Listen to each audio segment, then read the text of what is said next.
Panoorin niyo po mga reactor po yung mga binanggit dito. KOGR Team VSM Reactors na kinabibilangan ni na Kalingap Official, Global Reactors, Kalingap Marie Pineda, Kalingap Emerita Sario, Trimatet Gabarda, Anthony Pedrero, Tony TV, Liz TV, KOJR Hong Kong, James Molina, Marilyn Conanan, Christy Fermosilio, Bricks TV, Baby Roda Vlog, Laila Guerrero TV, Mami ATV, Maya Vlogs, Caroline Rivera, Libra Girl 84, Erica Alpon, Carmi Gallardo Vlogs, and Bernadette Bodino. Patuloy po sana nating suportahan ang mga solid Kalingap Reactors. Maraming salamat mga Kalingap. At yun, mapagpalang araw na naman sa ating lahat mga Kalingap, mga kapadyak, this is Kalingap Tunin, welcome back to my channel. At yun, bago natin umpisa ng ating reaction video, ay nagpapasalamat po ako ng una kay Kuya Bal Santos Matubang, kay Ate Edna Vlogs at kay Kalingap Rob. At sa buong team Kalingap syempre, at sa aking team, sa KOGR, sa pamumuna ni Kalingap Marie Pineda. Yun, maraming salamat po. Ito nga po, bago kong umpisahan ang aking reaction video patungkol dito sa biyaheng Cebu, hindi lang naman ng EDSI at ng family ng mga Matubang, ito ay family vacation, at alamin natin kung bakit nakasama rito yung EDSI at yung ibang team na nakita natin sa Cebu, Tara, panoorin muna natin para makita natin kung sino-sino yung mga kasama. Overthinking things that I shouldn't. You come across as a cool guy, someone who's the opposite. Let's go! See you Cebu! And all my friends are leaving. Rosan, hindi ka kasasakay eh. Just stay. Ayan po. Cebu, Ay na Rosan, no? Ito yung mga napapanood mo. Ito yung napapanood mo, di ba?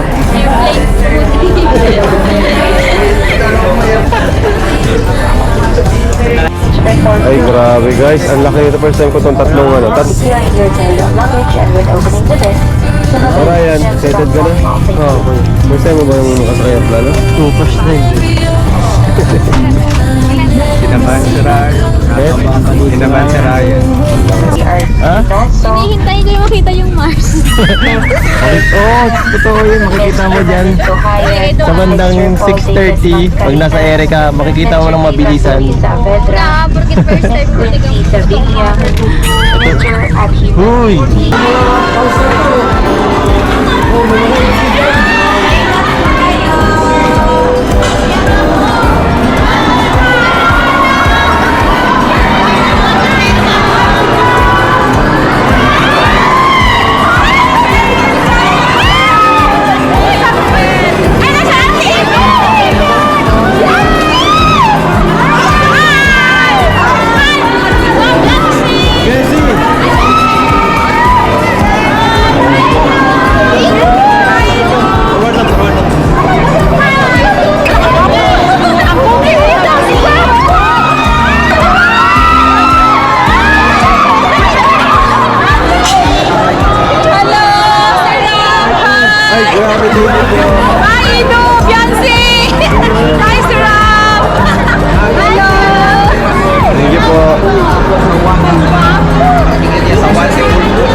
Grabe guys!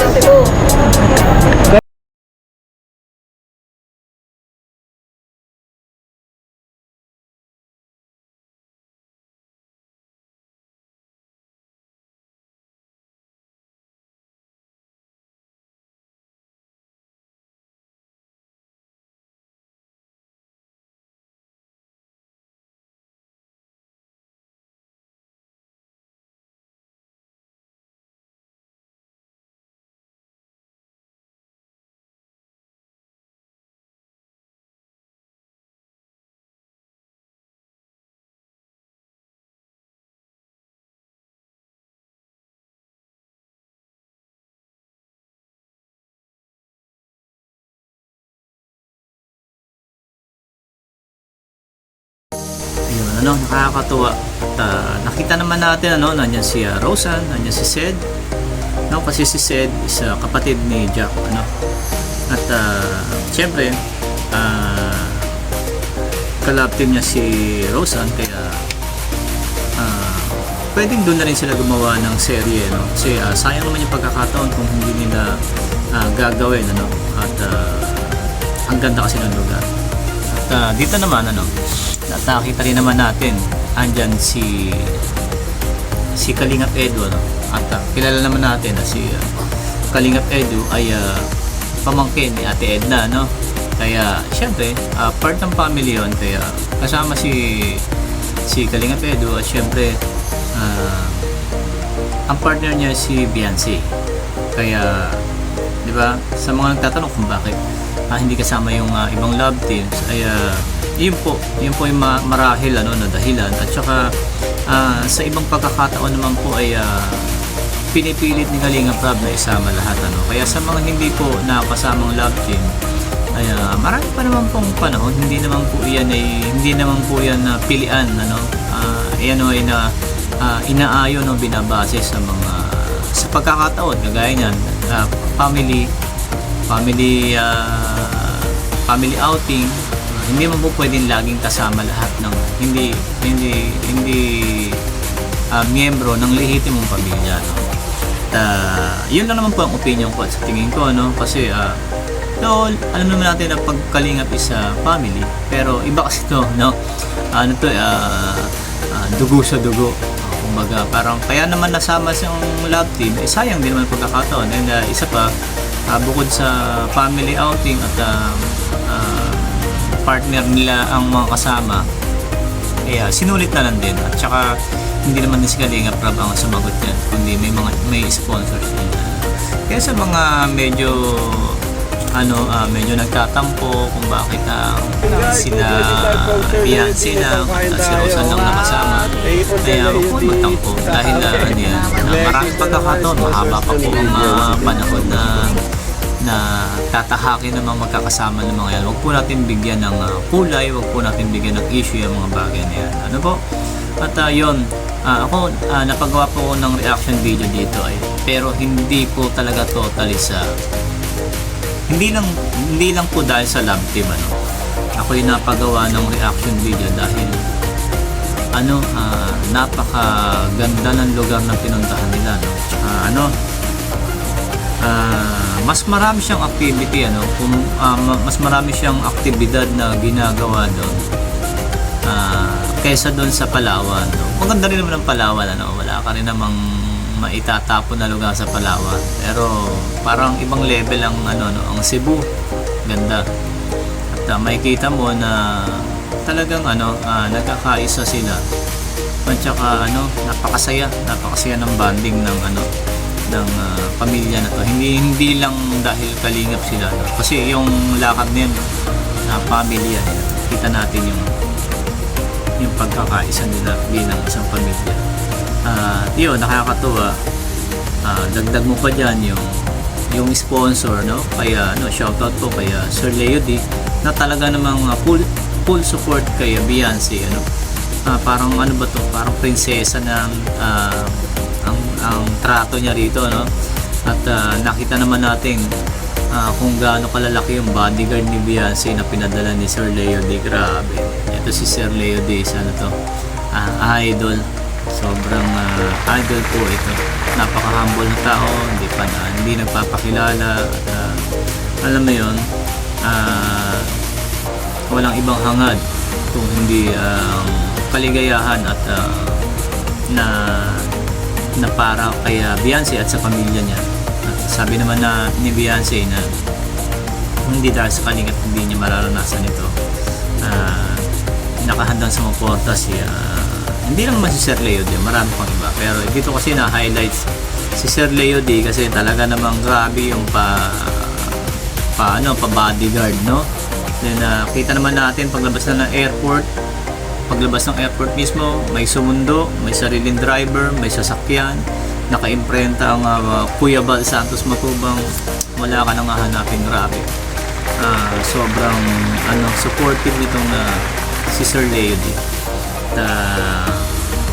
yun, nakakatuwa dahil para na rin tayong kasama sa mga travel adventure ni Kalingap. Every time na nagta-travel sila, kulang na lang, mabasa na rin tayo dun sa dagat at makakwentuhan na. Actually, hindi naman. Yung kwentuhan, parang halos kakwentuhan na rin natin sila dahil nakikita naman natin sila na nag-i-enjoy. At iba-ibang lugar ang pinupuntahan nila magkakasama. Para na rin tayong kasama. Kasi nga, di ba, every time na pinanonood natin yung vlog nila, para na rin tayo nandun. At yun nga, nakakatuwa dahil yan samahan nila ay napakasaya. Kaya nga ang lagi kong bilin sa mga manonood ko rito na lagi lang po natin tignan positibo lahat ng nangyayari. At huwag po nating bigyan ng kulay lahat. No, hindi naman po ito competition ng love team sa love team. Hindi po ito competition ng sponsor sa sponsor, ano? Wala pong competition dapat na mangyari kasi ito ay isa sa mga obra ni Kalingap Rob at sinisikap niya mapaganda. Hindi naman ang isang love team lang, ano? Hindi lang porket sikat or matunog na love team yun ang tinututukan niya. Pinipilit niya maging okay parehas ang love team, yung bawat love team, ano? Pero meron talagang mag-stand out dito sa mga love team, ano? Aminin naman natin, di ba? Meron tinatawag na crowd's favorite, merong second, merong ano, ganun lang talaga yun. Pero hindi ibig sabihin nun ay hindi na sikat. Hindi mausapan dito kung sikat o hindi na love team. Ang mahalaga rito ay nakakatulong ito sa bawat beneficiary.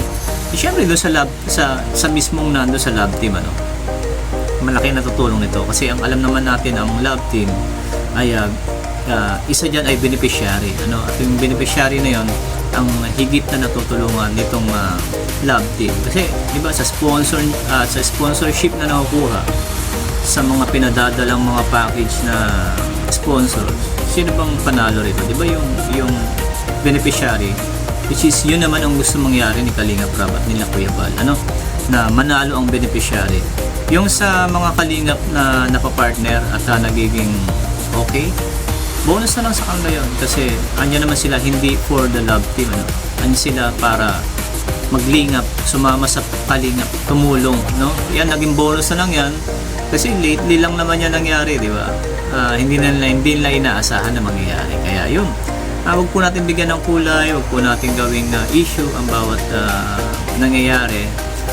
Sumuport na lang po tayo kung hindi po natin gustong suportahan yung ibang love team. Huwag na lang po tayo magsalita against sa kanila dahil masakit yun para kay Kalingap Rob, ano? Yun, para wala masyadong issue, ganun lang. Lagi lang tayong positive at good vibes lang palagi. Yan, lagi mo sinasabi dito sa channel ko. Ayoko po ng bashing dito at ayoko po ng masyadong ma-issue. Kaya dito love lang tayo at tigilan nyo na yung masyadong may initin ng ulo at saka may iritahin, ano. At yun, lagi lang tayo mag-smile para para positive lagi ang dating sa buhay natin. Kaya yun, kung hindi ka po nakasubscribe sa aking YouTube channel, please subscribe my YouTube channel Kalingap Tony, and huwag niyo pong kalimutang mag-share and like at mag-comment ka na rin kung taga saan ka at saan umabot itong video na to para malaman ko kung malayo na bang inaabot ko. At syempre huwag natin kalimutan ng ama ng Kalingap, si Kuya Bal Santos Matubang, si Ate Eda Vlogs at si Kalingap Rob at syempre si Kalingap Jack at ng buong team Kalingap supporters. Maraming salamat sa OFWs, sa lahat ng sponsors at syempre sa aking team ng KOGR headed by Kalingap Marie Pineda. Shoutout sa inyong lahat dyan sa team ko at ayun po, be grateful po and humble sa lahat ng kung anong meron tayo at share niyo po sa akin para lahat tayo happy. Maraming salamat, bye bye po, God bless.